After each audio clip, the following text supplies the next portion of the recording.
everyone, it's Louise with louisemckayart, and welcome to my channel. I'm glad you're here, and as you can probably tell if you've been watching me, you'll know that this is a silicone mat, and I'm going to be working on a paint skin. And I'm going to be working on a paint skin for a charcuterie board, another charcuterie board. These are extremely popular. I know a number of years ago, the Lazy Susan seemed to be like the big hit. Well, this seems to be the thing right now. And we're glad that Asheville is finally starting to get some tourists back, but we're still not where we were a little over a year ago. So thank you, Helene, for that. Anyway, we're recovering. Anyway, so I've got a plan here for this, and let's just get started. What I have for my pillow, it's going to be a Bloom Blowout. My pillow is going to be my Glidden 6011N. And I'm sure I've mentioned it in a prior video by now that me and MultiPro are not talking. We had a breakup. I know at one point I had a problem with bubbles, and then I had a problem with what seemed to be my pieces falling apart. And what I ended up concluding is I think it was the pillow. We'll see. I don't ever have a problem with Glidden, but the MultiPro I've had problems with. I've had problems with bubbles, of course, air bubbles, and then of course my paint breaking apart. So yeah, I'm on Glidden now. What you have to do though with this is you have to decant it. So what I do is I decant it into something smaller like this, and then I let it sit out for a few days, stirring it every once in a while just to keep it refreshed, but I need to thicken up a little bit. So here we go. So these colors are pretty straightforward, I think. I've got a couple that are combos, but this is Sky Blue Light by Amsterdam. And this is an opaque color. It's really just a really nice central color to have on your piece. I'm going to put a little more color in this one because I already made one. I made one for the one other side of this board. But I think I need a little more color. It always happens where in any of my like multiple creations like coasters and so forth, where there's more than one, oftentimes I have one that's a little bit of an albino. This is Treasure Gold Blue Quartz. Treasure Gold. Really, really pretty color. And this is another color that I should use more of. Just very beautiful. Just a beautiful color. Look at this. Try to show you in the right light. That's my consistency as well. Now here's one. This is Deco Arts Steel Gray. Now look at that. Who'd think that would be something? Also, there's just a tiny, tiny bit of Artist Loft darker gray in there, just to darken it up some. Once again, this is one of these colors that's just like, really?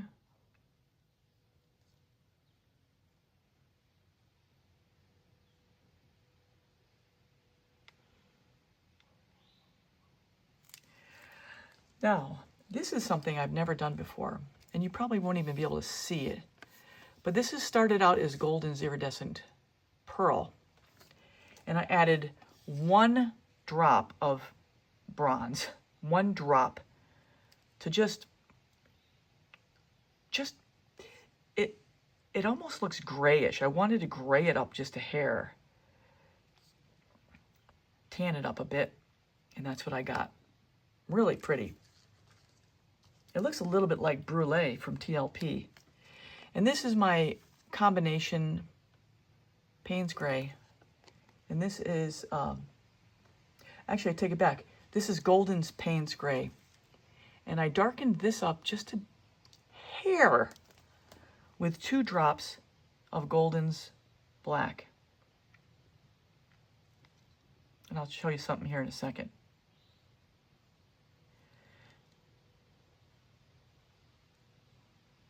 Part of my problem was when I was mixing this, I was using an older combination, and it was thick. So I added like 2 drops of this black to darken it up and to thin it down, because this is a high flow. So it thinned it down without adding water, and it darkened it up. So it was like perfect. All right, and then what I've got over here is my American Floetrol Cell Activator. This is the date on it. Today is the 23rd of July, so it's about a month old. My son and daughter-in-law are coming today. These are the ones that were in Europe for 6 months learning permaculture. And they're coming to pick up the stuff that we transported across the country when we sold our house a few months ago. So they're coming for a few days. They're going to be settling in somewhere in the East Coast, which is going to be great. Anyway, enough of my blather here.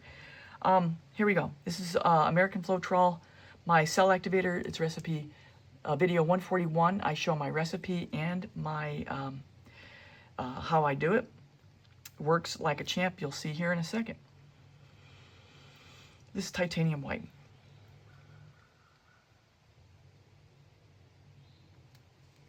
And this is oxide black.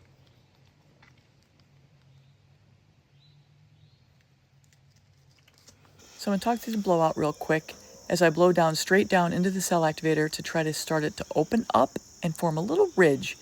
And as that ridge forms all around, I'm going to aim my blow at that ridge as I blow out the cell activator over the paints and the paints out over the pillow. Now, if you're having a problem or a challenge with the blowout, I do have a really good video. It's $4.19. I will link it above. It's called The Art of the Blow, and in it I show about how to find your blow in the first place, how to find your mouth, how to adjust your speed and angle to get a perfect blowout. So I got a good shape going in this direction, which is great.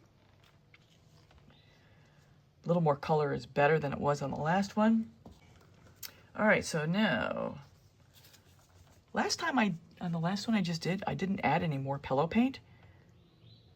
So I'm going to see if I can do the same thing this time. I'm going to see if I can just get away with what pillow I've got, just spreading it out.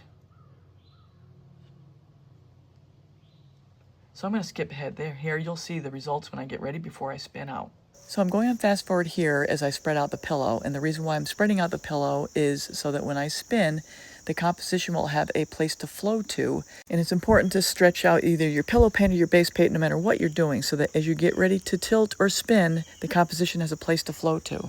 It'll roll over like the opposite of a wave coming into shore. It'll come in like this. It'll go over itself, and it'll wreck the composition. Let's see if I can just preserve what I have here without adding more pillow. I'm just going to keep the pillow out ahead of it. I'll be doing this throughout this creation, so I'll probably skip ahead. So I'm going to go ahead and fast forward again to save time, and also so that you cannot miss anything that I'm doing here. But basically just stretching out the pillow again before another spin. I'm going to move it a little bit that way. I'm going to watch the edges, make sure I don't roll over. So I got a couple edges that are really close. Like this one right here. So suffice it to say, as I go forward, I'm going to cut out where I'm just spreading the pillow out before I spin. All right, now with the other one, what I did is I add a little definition to the bloom. So I'm going to do the same thing here so they look the same.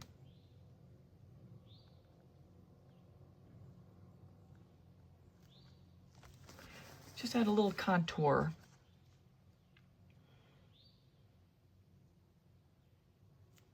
I don't always do this, but sometimes it just feels like the right thing to do. And I'll tell you, if there's anything about art, it's a lot of feel. You just feel, you feel it.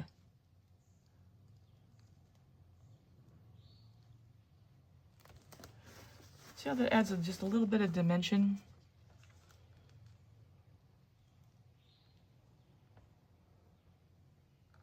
A little definition. And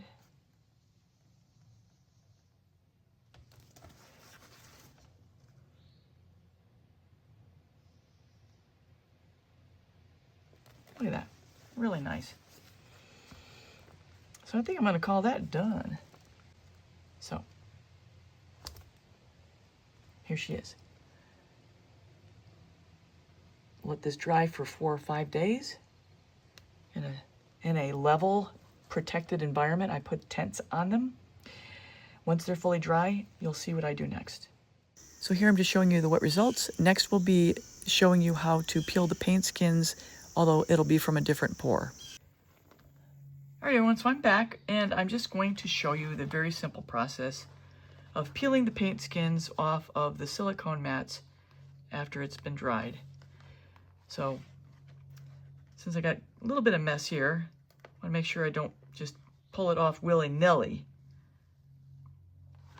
Anywhere it sticks, just pull it up. This has been drying for, a couple weeks now. Typically, I'll wait 4 or 5 days. It's dry enough. Here's the back. Gonna do this one now, very simple. Front, back. These dried really well. I'm very happy with these. Now I'm going to cut these out like paper dolls, and I will get the wood board prepared. Let me show you the wood board. With some hand labor, we'll see how they fit. Whichever one it fits best on, and that looks like it might fit pretty good. Whatever one it fits best on, I'm going to go with that. Hi everyone, I'm back for the paint skin application. So what I've done is I cut out the paint skins. I get a lot of scrap after that result. Basically like cutting out paper dolls is what I always say.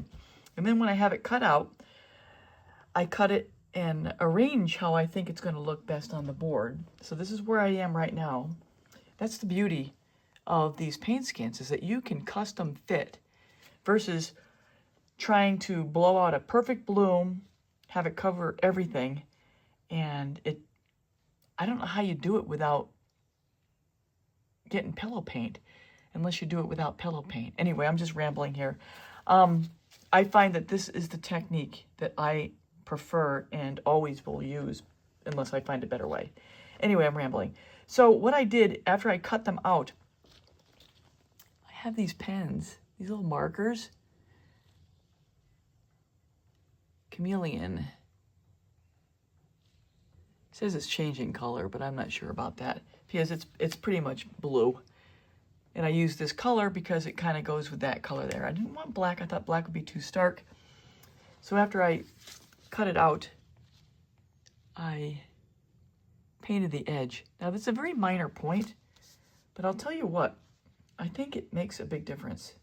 I think it makes a difference in how it, when you're looking at this board, when it's sitting on a shelf, it just looks more refined without a white line between the board and the resin and the piece. So just my opinion.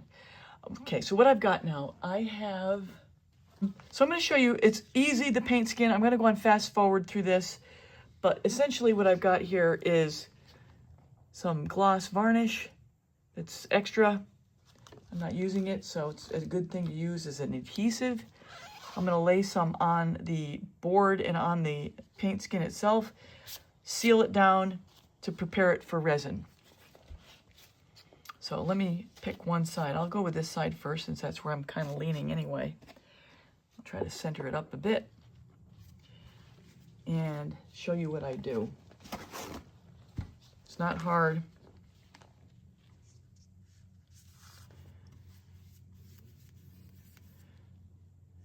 Just gonna lay some some of the varnish down, lay some on the skin itself. And you definitely don't want it to puddle, because if it puddles, it's more likely you're going to have an air bubble or a bubble of varnish. So let's go with this. You can always adhere it down later. Now, mind you, I always like to look for making sure, if I can, get it so I don't have any side corner that's being covered. So that looks pretty good.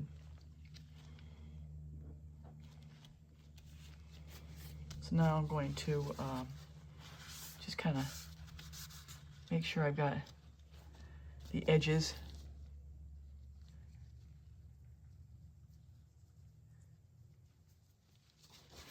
I'll lay it down, push it out.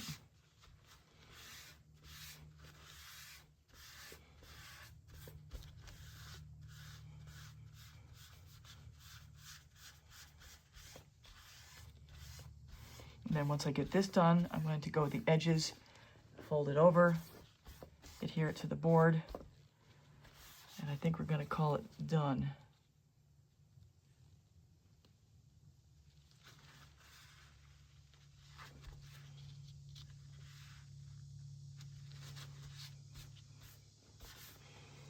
All right, now I'm going to go with the edge.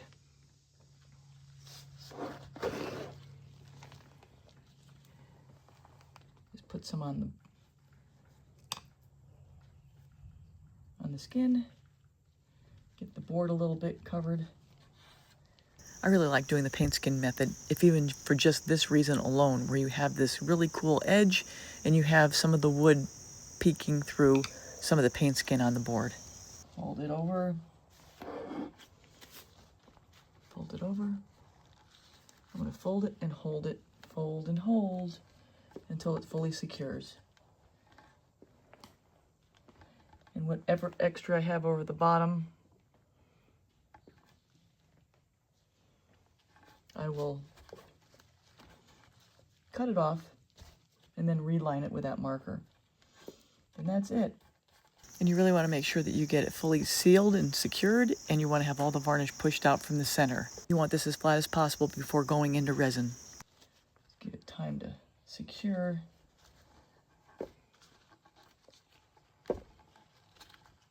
And you'll find that the skin is a little bit pliable. It's a little bit movable. I'll get this last side.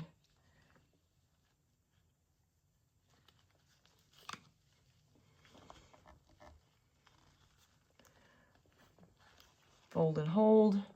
All this is going to be covered with resin. And speaking of resin, over the last year I've really developed a technique that gets that really beautiful smooth edge that you see that goes right from the paint skin onto the board. It looks like it's a seamless transition. If you're interested in that, I do have a private 37-minute in-depth tutorial that shows exactly how I do that and finish off these boards.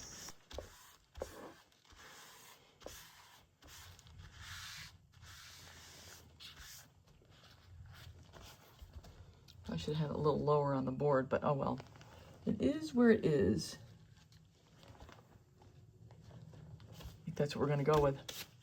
I'll come back after I get the other side done. And I think that's going to be about that.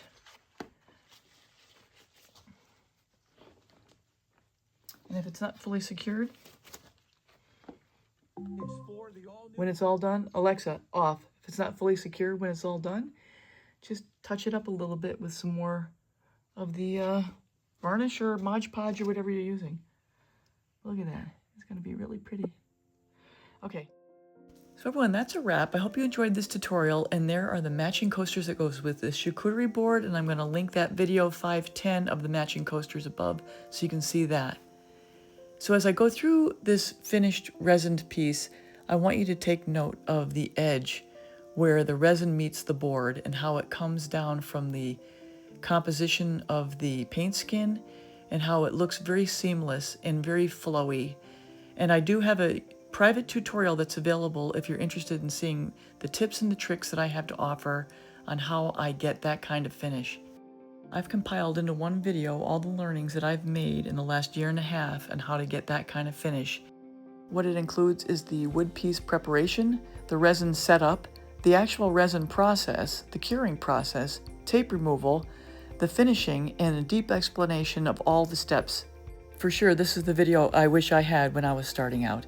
If I had known what I share in that video, I would have saved myself a lot of time and grief on prior projects. So if this sounds interesting, in the description you'll find my email. Just email me and we'll talk about the details. Speaking of description, check my description out anyway for links to some videos that might be helpful to you and links to some of the products I do use. And also, if you're here for the first time and you enjoyed this, welcome. But please consider subscribing, hitting the bell and all, and you'll get all my latest art tutorials. At the end of this video, I will have a link to my charcuterie board and wood board playlists so you can see more of these types of creations. So with that, everybody, I think that's all I have for now. I've covered a lot. Take care. Till next time.